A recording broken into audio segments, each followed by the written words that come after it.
Hi you guys, welcome back to my channel. So today I'm doing a get ready with me, but I'm doing the next video in my little pregnancy series thing. I don't even know what to call it, but this time I'm going to be doing my labor and delivery experience, or my story, my birth story. But last one I did my pregnancy experience, so the next one will be today, the birth story, and then pretty soon I'm going to be doing my 6 months postpartum because my child turns 6 months next week. Cannot believe it. I didn't want to talk about it, but yeah, so I wanted to get this one out the way like as soon as possible so I could do that one hopefully next week. So put it in my phone again. I'm trying not to like blabber because clearly the last time that happened I had to refilm.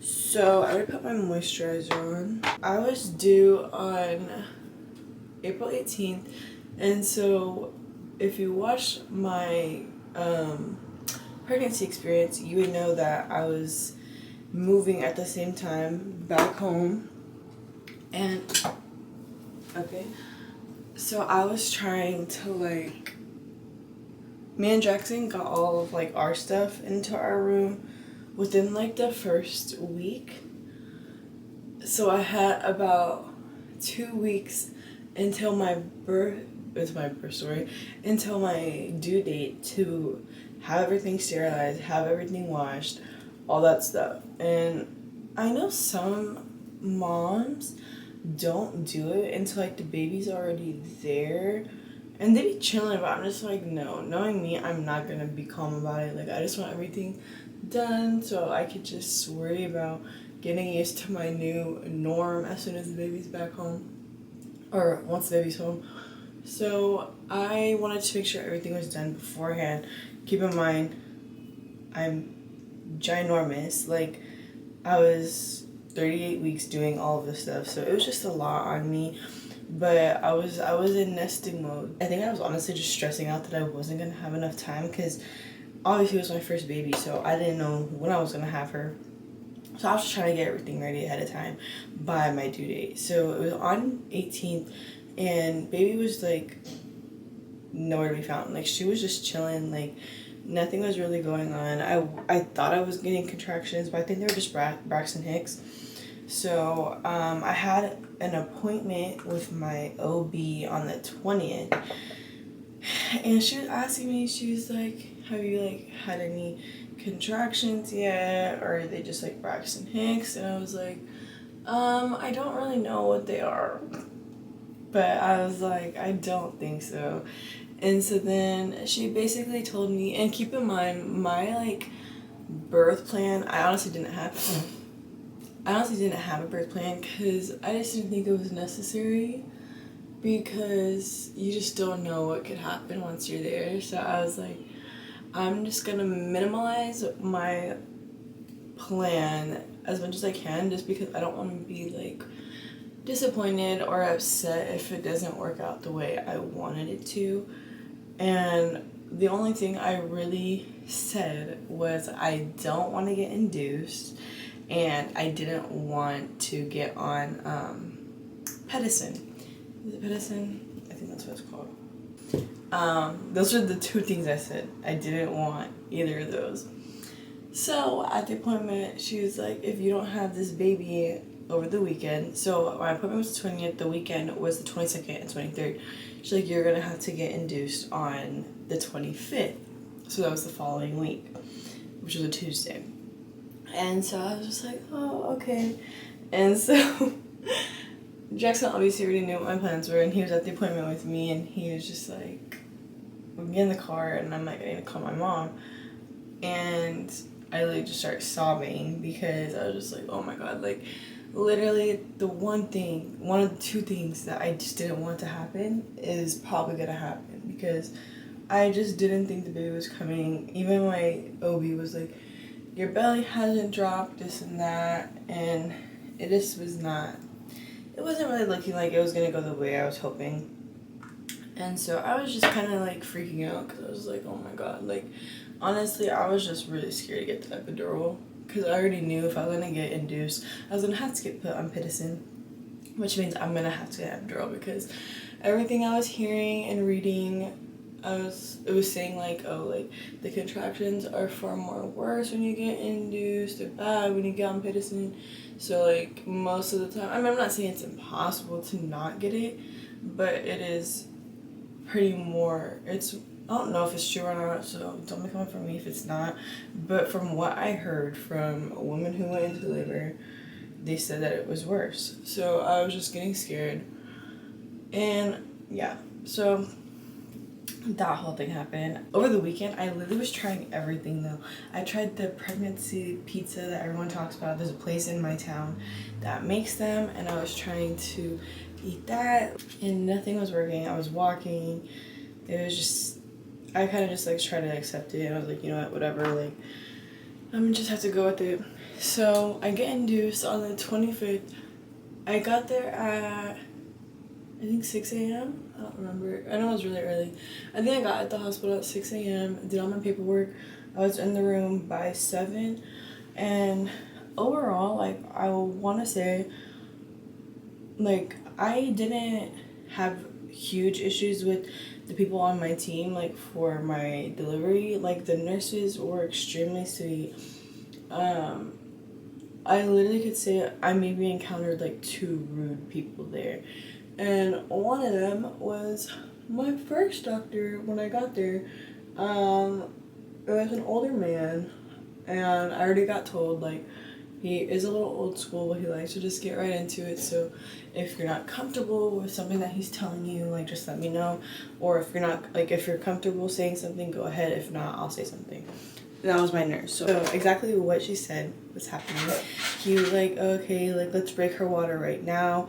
Keep in mind, I never got my cervix checked, not even at my appointments or anything, so I was like kind of freaking out because I was like, I don't know how it's gonna feel, plus I'm freaking ginormous. I'm already 41 weeks, and I was like, bro, I don't know how this is gonna be. And he was really rough, and I was just like, okay, like, that's super uncomfortable. And he said I was only 2 centimeters dilated, and he was trying to break my water already, and I was like, no. And so I told him, I was like, is it cool if, like, we wait a little bit? I just want to see if, with me getting on pitocin, because I was put on pitocin, if I will dilate anymore, and then go from there. And he, like, immediately just had, like, a bad reaction to me asking that question. He was like, why do you want to wait? And I was like, I don't know how to word it, but I just wanted to wait and see if I was going to dilate on my own or what was going to happen. Keep in mind, my doctor did also say, because it was my first baby, it may take me a few days to go into labor, even with getting induced, because my body never experienced it. And so I already, like, knew that, so I was like, whatever, like, why not do it how I want to do it, or as much as I possibly can, since it's already something that I didn't want to do in the first place. The 2 things I didn't want to do was already happening, so I was like, let me just try to do what I can the way I wanted it. So he was pretty upset. He comes in like an hour or 2 later, and there's this thing, I don't know what it's called off the top of my head, but it's where they put a screw in the baby's head to, like, help it come out, and he wanted to do that with Kalea, and I never even heard of it until I got there, and my nurse was straight up like, no, like, she's not doing that. And so then he was like, you don't want to do that? And I was like, no, I don't want to do that. And then he was like, why are you, like, waiting? He's like, did you read something on social media or on the internet on, like, it's better to wait? He literally said that to me, and I was like, no, it's just I don't want to do that to her. And I was like, I rather, like, I'm already in this position, I already got induced, like, I rather just wait it out. And so then literally after that, he never came back. And then come to find out, my nurse checked my pelvic or my cervix, because I do have to do them pretty frequently to see, like, where you're at with the dilation. And she was like, girl, you're not even, like, a centimeter dilated. So he basically lied on how much I was dilated.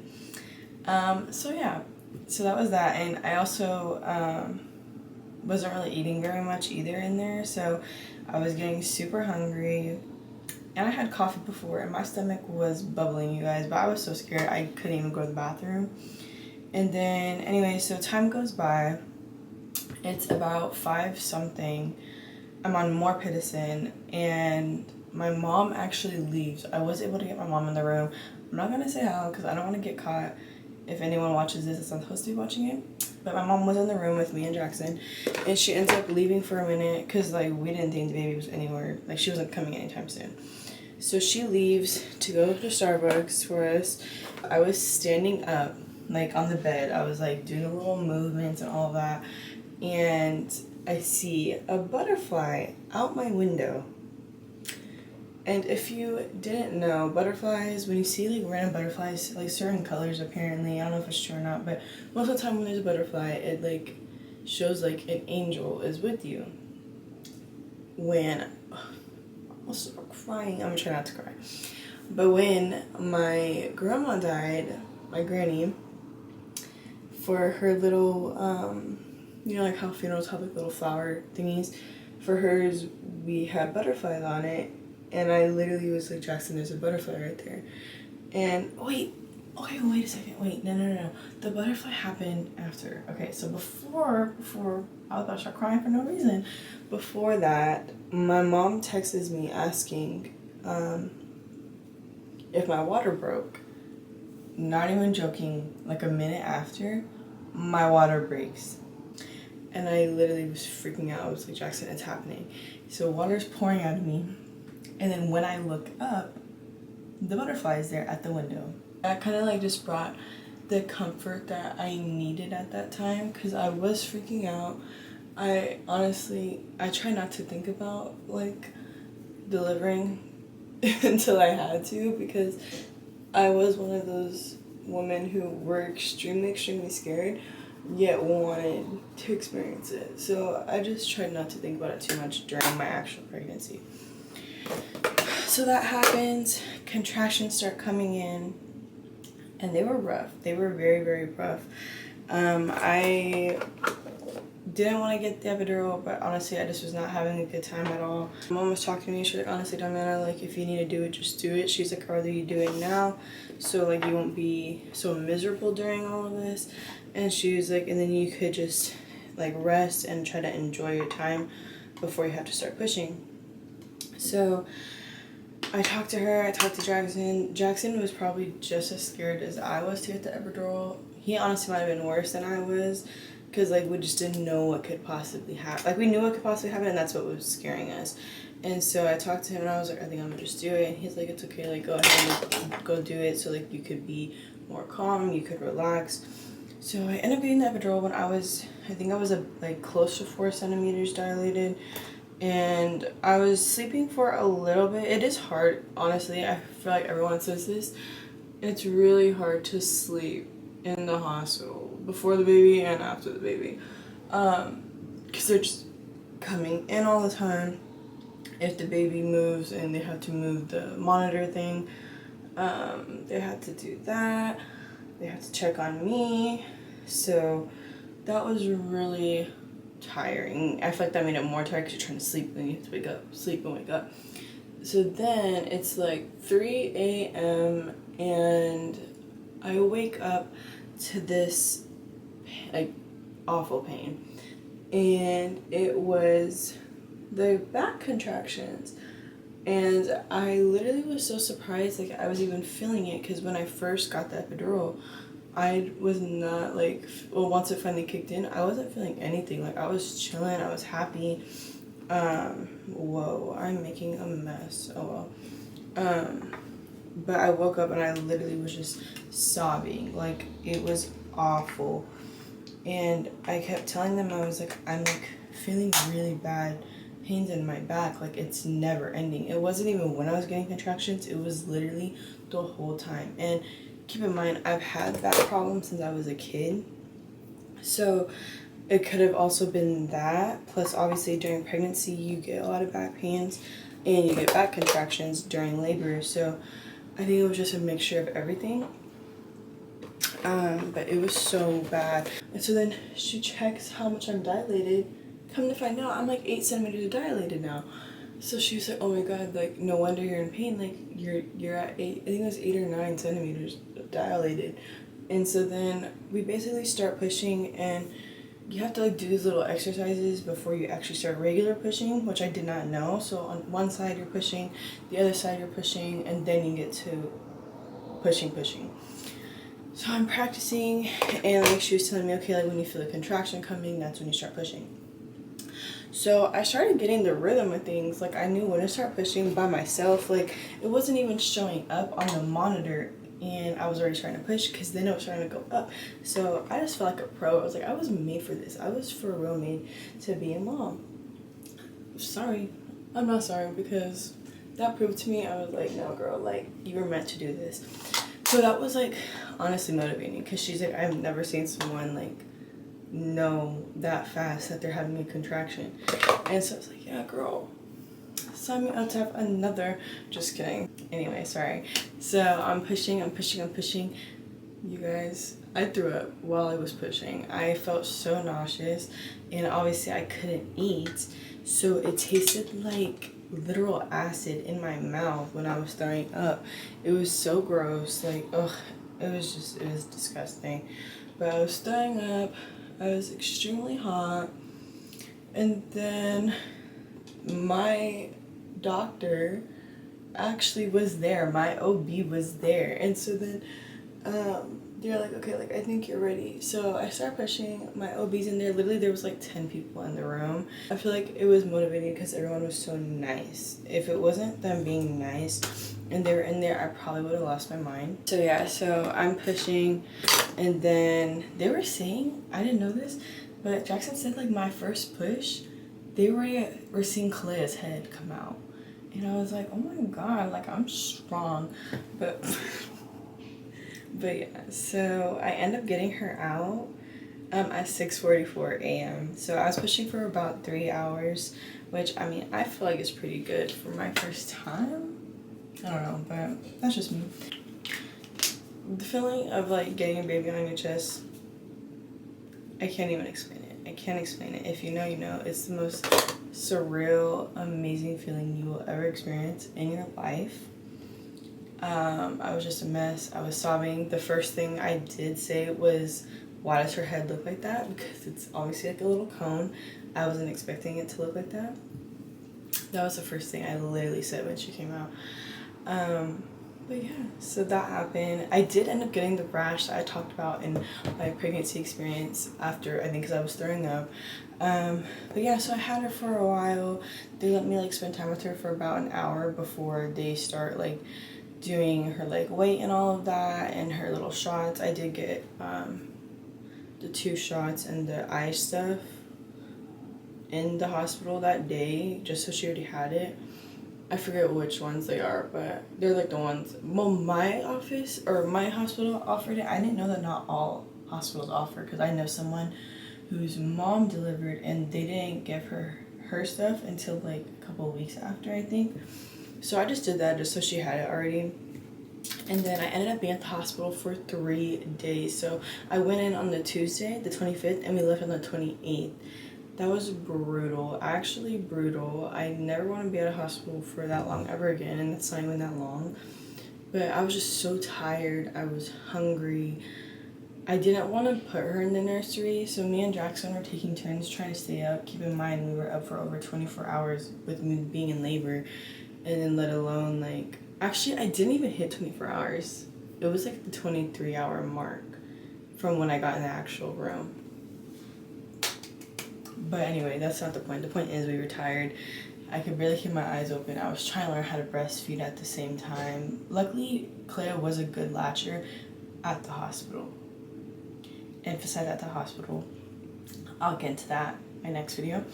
But yeah, so we were there for 3 days. It was just really rough. I was tired. I couldn't really sleep. It was uncomfortable. Me and Jackson were both uncomfortable.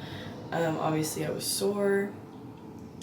My epidural ended up wearing off like, I was like 6 or 7 hours after, and I was up and walking. The other thing was when our family, so we only kept it our immediate family. So my parents and then Jackson's parents and his siblings were the only ones available to come in. Or like that's the only ones that we wanted. And then his grandma and uncle. And The thing that really sucked was they were pretty strict on the 2 visitor rule at a time, and they counted Jackson as a visitor, which I honestly hated because I didn't even think it was fair. Like, he couldn't be in the room when his parents were like seeing Kalea for the first time, and this is their first grandbaby. So I was pretty upset about that. But some of them were a little bit more lenient. It was just depending like who the nurse was at the time. But yeah, so they all came the day I had her. But yeah, I just didn't agree with that, especially because like I thought COVID was done, but they still had these regulations. I mean, I get if it's like a whole team, but for one, it was just me in the room, and two, like we were literally just trying to have 2 people, and then plus Jackson be in there with us, so it was just whatever. But yeah, so that was it. I took her home on the 28th in the morning. I think we left like at 10 or 11, and took her home on the 28th, and everything was ready how I wanted it to be at home, and yeah, so that's pretty much it. That's my birth story. I would say because I did end up getting the epidural and I lost my fear. Obviously, who knows how my next time might be. I don't know if my epidural will be as good as that one was, but for my first delivery experience, I can't complain, honestly. Like, nothing was really bad, and it honestly helped my fear with giving birth. I finished getting ready because I'm still not, well, I'm done, but I need to do everything else. And then I will show you guys the finished look. Sweating and I'm getting a little irritated. So this is it. This is the look, I guess. I honestly might just leave my hair like this. I don't know. But yeah, so I can't figure out my hair and I'm sweating and I'm getting frustrated, so I'm just let it be. But I'm wearing the sweater Jackson got me with my spooky basket, and then I'm wearing my Tommy Hilfiger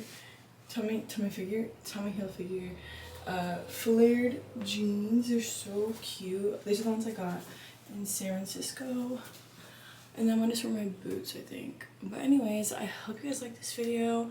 I hope it was informative. I hope you guys are enjoying these pregnancy videos. Honestly, my get ready with me videos get the most views, so let me know. But anyway, I hope you guys have a good day.